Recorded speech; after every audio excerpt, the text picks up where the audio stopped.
సమరం న్యూస్ ఛానల్కు స్వాగతం. ఈనాటి ముఖ్యాంశాలు: 10 లక్షల కోట్ల పెట్టుబడులు, 7.75 లక్షల మందికి ఉపాధి. స్వాతంత్ర శతాబ్ది ఉత్సవాల నాటికి సుసంపన్న భారత్. గిరిజన గ్రామాలకు మంచి రోజులు. లెబనాన్ పై ఆగని ఇజ్రాయెల్ దాడులు. పర్యాటకానికి కొత్త రెక్కలు. పట్టభద్రులు ఓటు నమోదు చేసుకోండి. మెదడు ఆరోగ్యానికి 5 మెట్లు. ఈరోజు వార్తలను చూద్దాం. 10 లక్షల కోట్ల పెట్టుబడులు, 7.75 లక్షల ఉపాధి అవకాశాలు. రాష్ట్రంలో రాబోయే 5 ఏళ్లలో 10 లక్షల కోట్ల పెట్టుబడులు, 7.75 లక్షల మందికి ఉపాధి లక్ష్యంగా సమీకృత ఇంధన పాలసీని ప్రభుత్వం రూపొందించింది. సౌర, పవన, battery storage, electrolysers, biofuel, PSP, hybrid ప్రాజెక్టులు, సోలార్ పార్కులు, తయారీ యూనిట్ల ఏర్పాటుకు ఒకే పాలసీని తీసుకువస్తోంది. ఈ పాలసీ ద్వారా వచ్చే పెట్టుబడులకు పారిశ్రామిక హోదాను కల్పించనుంది. ప్రధానంగా గ్రీన్ ఎనర్జీ ప్రాజెక్టులను ప్రోత్సహించడం ద్వారా అంతర్జాతీయ పెట్టుబడులు లక్ష్యంగా ప్రభుత్వం పాలసీని రూపొందించింది. కొత్తగా అభివృద్ధి చెందుతున్న green hydrogen, green ammonia, electrolyser manufacturing, biofuel, battery storage, PSP ప్రాజెక్టులను ప్రోత్సహించేలా ప్రస్తుతం ఇస్తున్న రాయితీలను కొనసాగిస్తూనే కొత్తగా పెట్టుబడి రాయితీని ప్రభుత్వం ఇవ్వనుంది. రాష్ట్ర డిమాండ్లో పునరుత్పాదక విద్యుత్ వాటాను గణనీయంగా పెంచడం ద్వారా విద్యుత్ సేకరణ ఖర్చును తగ్గించే లక్ష్యంతో నూతన పాలసీని రూపొందించింది. క్లీన్ ఎనర్జీ ప్లాంట్ల ఏర్పాటే లక్ష్యంగా నిర్దేశించుకుంది. సర్క్యులర్ ఎకానమీని సులభతరం చేసేందుకు పెట్టుబడి అవకాశాలను సృష్టించడం, తద్వారా ఉపాధి అవకాశాలను పెంచడమే పాలసీ ప్రధాన లక్ష్యంగా ప్రభుత్వం పేర్కొంది. నూతన పాలసీ 5 ఏళ్లు అమల్లో ఉంటుంది. స్వాతంత్ర శతాబ్ది ఉత్సవాల నాటికి సుసంపన్న భారత్. తెలుగు రాష్ట్రాలలో అభివృద్ధికి ఎక్కువ అవకాశాలు ఉన్నాయి. తలసరి ఆదాయం బాగుంది. యువశక్తి అందుబాటులో ఉంది. ఈ రాష్ట్రాలు లీడ్ తీసుకుని ముందుకు వెళితే దేశానికి ఉపయోగం. మౌలిక సదుపాయాల కల్పనపై దృష్టి సారించాలి. ఐటీ, పారిశ్రామిక రంగాలను ఆలంబనగా చేసుకోవాలి.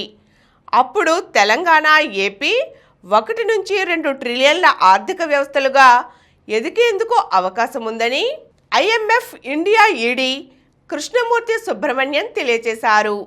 మన దేశానికి స్వాతంత్రం వచ్చి 2047కి 100 ఏళ్లు పూర్తి కావస్తోంది. అప్పటికి మనమంతా అభివృద్ధి చెందిన దేశంలో ఉంటాం. నాటికి మన ఆర్థిక వ్యవస్థ $55 ట్రిలియన్ చేరుకుంటుంది. యువతను నిపుణులుగా తీర్చిదిద్ది వారికి ఉపాధి అవకాశాలు కల్పించి సంస్కరణలకు పెద్దపీట వేస్తే ఇది సాధ్యమే. దేశాన్ని ఈ స్థితికి చేర్చేందుకు చోదక శక్తిలా పనిచేసే రాష్ట్రాల్లో తెలంగాణ, ఆంధ్రప్రదేశ్లు సమున్నత భాగస్వామ్యంతో ముందుకు సాగాలి. అందుకు అపార అవకాశాలు ఉన్నాయని అంతర్జాతీయ ద్రవ్యనిధి ఐఎంఎఫ్ భారతదేశ కార్యనిర్వాహక సంచాలకుడు కృష్ణమూర్తి సుబ్రహ్మణ్యన్ స్పష్టం చేశారు. గతంలో ఆయన భారత ప్రభుత్వ ఆర్థిక సలహాదారుగా పనిచేశారు. దేశ ఆర్థిక అభివృద్ధిపై ఇండియా ఎట్ 100 అనే పుస్తకం రాశారు. గత 30 ఏళ్లతో పోలిస్తే ప్రస్తుతం ద్రవ్యోల్బణం తగ్గుతుందని, ఈ కారణంగానే మన దేశం ఆర్థికంగా అభివృద్ధి చెందుతోందని తాను భావిస్తున్నట్లు వివరించారు. గిరిజన గ్రామాలకు మంచి రోజులు. పరిశుభ్రమైన తాగునీరు దొరకదు, రహదారి సౌకర్యం ఉండదు, పూరి గుడిసెలే వారి నివాసాలు. ఇలా ఎన్నో ఏళ్లుగా అసౌకర్యాలతో కొట్టుమిట్టాడుతున్న గిరిజన గ్రామాలకు మహర్దశ పట్టనుంది. దేశవ్యాప్తంగా కనీస సౌకర్యాలు లేని గిరిజన రెవెన్యూ గ్రామాల అభివృద్ధికి కేంద్ర ప్రభుత్వం ప్రధానమంత్రి జన్ జాతీయ ఉన్నత్ గ్రామ్ అభియాన్ను త్వరలో అమల్లోకి తేనుంది. ఈ పథకాన్ని వచ్చే నెలలో ప్రధాని మోదీ ప్రారంభించనున్నారు. నవంబర్ నుంచి పనులు చేపట్టనున్నారు. ఈ పథకం కింద రాష్ట్రంలోని 18 జిల్లాల పరిధిలోని 878 గ్రామాలు ఎంపికయ్యాయి. దేశవ్యాప్తంగా ఈ పథకానికి వచ్చే 5 ఏళ్లలో 79,000 కోట్లు ఖర్చు చేయనున్నారు. కనీసం 500 జనాభా ఉండి అందులో 50% గిరిజనులు ఉన్న రెవెన్యూ గ్రామాల అభివృద్ధికి ఈ నిధులను వెచ్చించనున్నారు. పర్యాటకానికి కొత్త రెక్కలు. భారీగా పెట్టుబడులు రాబట్టడమే లక్ష్యంగా రాష్ట్రంలో కొత్తగా పర్యాటక విధానం రూపొందించడంపై ఎన్డీఏ ప్రభుత్వం సన్నాహాలు చేస్తోంది. ఈ రంగంలో అత్యుత్తమ విధానాలు అమలు చేస్తున్న ఇతర రాష్ట్రాల్లో అధ్యయనం కోసం అధికారులను పంపుతోంది. రాష్ట్రంలోని ప్రధాన నగరాల్లో భాగస్వామ్య పక్షాలతో సమావేశాలు నిర్వహించి వారి అభిప్రాయాలు సేకరించనుంది. కేంద్ర ప్రభుత్వ పథకాల అమలుకు తోడు ప్రభుత్వ ప్రైవేట్ భాగస్వామ్యంతో పెట్టుబడులను ప్రోత్సహించనుంది. ఇందుకోసం గత ప్రభుత్వంతో ఒప్పందాలు చేసుకుని వెనక్కు వెళ్లిన వారు మళ్లీ ఏపీకి వచ్చేలా సంప్రదింపులు నడుపుతోంది. ప్రస్తుత పర్యాటక విధానం 2025తో ముగియనుంది. అప్పటిదాకా ఆగకుండా కొత్త ఏడాది ప్రారంభం నాటికే నూతన విధానం ప్రకటించి అమలు చేసే యోజనలో ప్రభుత్వం ఉంది. రాష్ట్రంలో సూక్ష్మ మధ్య తరహా పరిశ్రమలకు అందిస్తున్న రాయితీలను పర్యాటక రంగానికి వర్తింపచేస్తామన్న సీఎం చంద్రబాబు ప్రకటన ప్రకారం కొత్తగా పెట్టుబడులు పెట్టేవారు పలు రాయితీలు పొందవచ్చు. దీనిపై అధికారులు ప్రణాళికలు సిద్ధం చేస్తున్నారు. లెబనాన్పై ఆగని ఇజ్రాయెల్ దాడులు. అధినేత హసన్ నస్రల్లా హత్య నుంచి తేరుకోకముందే లెబనాన్ తీవ్రవాద గ్రూపు హెజ్బొల్లాకు మరో ఎదురుదెబ్బ తగిలింది. ఆదివారం బీరూట్పై ఇజ్రాయెల్ జరిపిన వైమానిక దాడుల్లో ఈ గ్రూపుకి చెందిన కీలక నేత నబిల్ కౌక్ హతమయ్యారు. నబిల్ హెజ్బుల్లా సెంట్రల్ కౌన్సిల్లో డిప్యూటీ హెడ్గా ఉన్నారు. 1995 నుంచి 2010 వరకు సౌత్ లెబనాన్లోని హెజ్బుల్లా సైనిక కమాండర్గా పనిచేశారు. 2006లో ఇజ్రాయెల్లో జరిగిన యుద్ధంలోనూ పాల్గొన్నారు. 2020లో అతడిపై అమెరికా ఆంక్షలు విధించింది. నబిల్ హత్యను హెజ్బుల్లా ధృవీకరించలేదు. నస్రల్లా సహా వివిధ హోదాల్లో ఉన్న 20 మందికి పైగా హెజ్బుల్లా నేతలను ఇప్పటి వరకు చంపినట్లుగా ఇజ్రాయెల్ సైన్యం ఐడిఎఫ్ ప్రకటించింది. పట్టభద్రులు ఓటు నమోదు చేసుకోండి. ఉమ్మడి కృష్ణా, గుంటూరు జిల్లాల పట్టభద్రుల నియోజకవర్గం పరిధిలో ఓటర్ల జాబితాకు ఎన్నికల సంఘం ఉత్తర్వులు జారీ చేసింది. ఉమ్మడి జిల్లా పరిధిలోనే ఓటరు నమోదు ప్రక్రియకు యంత్రాంగం చర్యలు చేపట్టింది. ఆ మేరకు ఎన్నికల సంఘం ఉత్తర్వుల్లో పేర్కొంది. ప్రస్తుతం పట్టభద్రుల ఎమ్మెల్సీగా ఉన్న కెఎస్ లక్ష్మణరావు పదవీకాలం 2025 మార్చితో ముగియనుంది. ఈ నేపథ్యంలో పట్టభద్రుల ఎమ్మెల్సీ ఎన్నికలకు సంబంధించి ఓటరు జాబితా ప్రక్రియను అక్టోబర్ 1వ తేదీ నుంచి ప్రారంభం కానుంది. గతంలో పట్టభద్రుల నియోజకవర్గ ఎమ్మెల్సీ ఎన్నికలకు నమోదు చేసుకున్న ఓటు ప్రస్తుతం ఉండదు. వారు కూడా ఖచ్చితంగా తిరిగి ఓటరుగా నమోదు కావాల్సిందే. మెదడు ఆరోగ్యానికి 5 మెట్లు. మెదడు మానవ శరీరంలో సుమారు 1400 గ్రాముల బరువు ఉంటుంది. ఇది అతి ముఖ్యమైన అవయవం. ఒంట్లో ఏ భాగం స్పందించాలన్నా దాని అనుమతి తప్పనిసరి. అలాంటి భాగాన్ని ఎంతో జాగ్రత్తగా చూసుకోవాలి. అది ఆరోగ్యంగా ఉండాలంటే ఈ 5 పనులు ఖచ్చితంగా చేయాలి. వాటిలో మొదటిది పునరుత్తేజానికి నిద్రే ఔషధం. నిద్రతో మెదడుకు దగ్గరి సంబంధం ఉంది. నిద్రలో మెదడు విశ్రాంతి తీసుకుంటుంది. ఆ సమయంలోనే జ్ఞాపకాలు పదిలంగా నిక్షిప్తమవుతాయి. 7 గంటలు నిద్రపోకపోతే జ్ఞాపక శక్తి ప్రభావితం అవుతుంది. ఏ విషయాన్ని సరిగ్గా గుర్తుంచుకోలేరు. దేనిపైనా ఏకాగ్రత కుదరదు. రోజంతా చికాకుగా ఉంటుంది.